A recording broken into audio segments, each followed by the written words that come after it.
राजस्थान में भारतीय जनता पार्टी के election candidates की सूची जारी होते ही मचा बवाल। क्या टिकट न मिलने पर वसुंधरा राजे आरएसएस के साथ मिलकर करेंगी बीजेपी के साथ बगावत?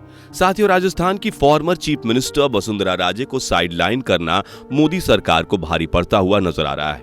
9 अक्टूबर के दिन जैसे ही चुनाव आयोग ने राजस्थान में चुनाव की तारीख का ऐलान किया, हालांकि चुनाव आयोग ने चुनाव की इस तारीख को बदलकर 23 नवंबर के बजाय 25 नवंबर कर दिया है, लेकिन उसके ठीक बाद बीजेपी ने अपनी चुनावी कैंडिडेट्स की पहली सूची जारी कर दी थी, जिसमें 41 उम्मीदवारों के नाम शामिल थे, जिनमें से 7 सांसदों को भी टिकट दिया गया है। लेकिन भाजपा के साथ रहकर 10 साल राज्य चलाने में शामिल वसुंधरा राजे का नाम तक शामिल नहीं किया गया, जिससे राजस्थान में चुनाव लड़ने वाली पार्टीज के बीच भौकाल मच गया है। हर कोई यही जानना चाहता है कि आखिर पूर्व मुख्यमंत्री वसुंधरा राजे को साइडलाइन करने के पीछे मोदी सरकार का कौन सा प्लान है। आखिर गृह मंत्री अमित शाह राजस्थान में ऐसी कौन सी रणनीति अपना रहे हैं जिसमें उन्होंने अपनी रानी को ही खेल से बाहर निकाल दिया है। और क्या भाजपा से टिकट न मिलने पर वसुंधरा राजे दूसरी पॉलिटिकल पार्टियों को ज्वाइन कर सकती हैं? जानने के लिए बने रहिए इस वीडियो के अंत तक और नए दर्शक चैनल को सब्सक्राइब भी कर दीजिए। दोस्तों, वसुंधरा राजे पहले 2023 से 2008 तक, फिर 2013 से 2018 तक 2 बार राजस्थान की चीफ मिनिस्टर रह चुकी हैं और राज्य में वसुंधरा राजे के समर्थक हजारों में नहीं बल्कि लाखों में हैं।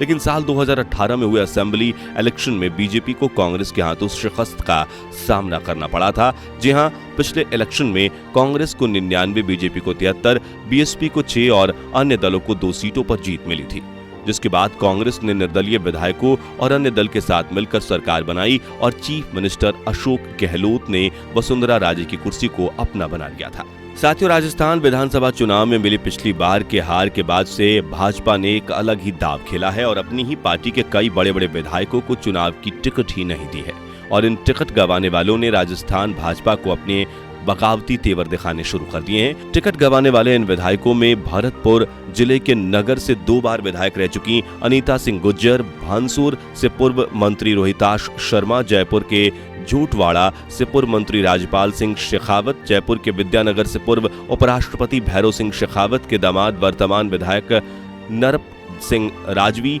और वसुंधरा राजे समेत कुछ और कैंडिडेट्स के भी टिकट छीन लिए गए हैं।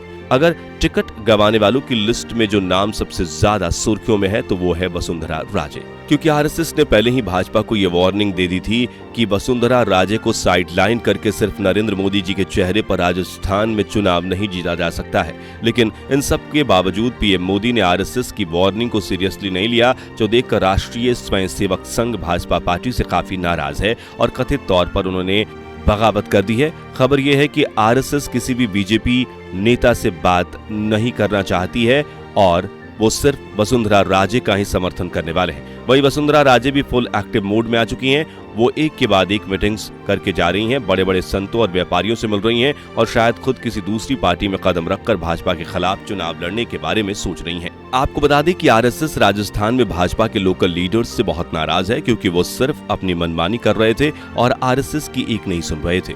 अब तो उन्होंने आरएसएस की फेवरेट कैंडिडेट वसुंधरा राजे को ही चुनाव से साइडलाइन कर दिया है, जिससे आरएसएस का गुस्सा आग में तब्दील हो गया है। और बड़ी खबर है कि भाजपा के इस डिसीजन से पार्टी में असंतोष का माहौल छाया हुआ है और कैंडिडेट्स की लिस्ट से निकाले गए विधायकों के समर्थक भाजपा के खिलाफ ही रैलियां निकालने लगे हैं।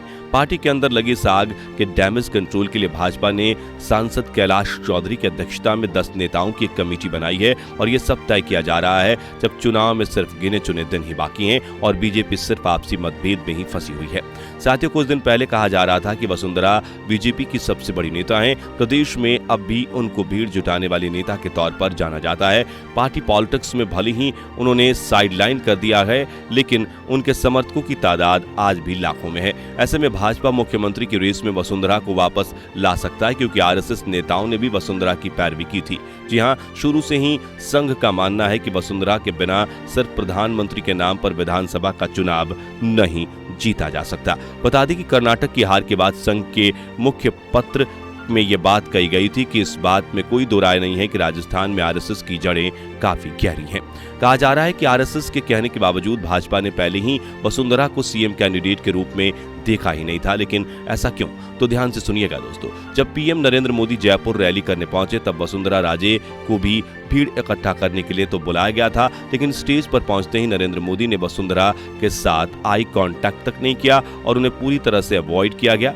कहा जा रहा है कि ऐसा इसलिए क्योंकि वसुंधरा राजे पार्टी मीटिंग्स में हमेशा यही कहती थी कि सांसदों को टिकट देने के बजाय लोकल लीडर्स को टिकट दिया जाए, लेकिन उनकी बातों को किसी ने सीरियसली नहीं लिया और भाजपा ने अपने 7 सांसदों को राजस्थान इलेक्शन के टिकट दे दिए। वहीं वसुंधरा राजे को ही साइडलाइन करके उन्हें कैंडिडेट्स की लिस्ट में शामिल तक नहीं किया। बीजेपी के इन 7 सांसदों की बात की जाए तो राज्यवर्धन सिंह राठौर राजस्थान के झोटवाड़ा से, दिया कुमारी विद्याधर नगर से, बाबा बालकनाथ तिजारा से, हंसराज मीणा सपुटारा से, किरोड़ी लाल मीणा सवाई माधोपुर से, नरेंद्र कुमार मांडवा से और देवी पटेल सांचौर से चुनाव लड़ने वाले हैं।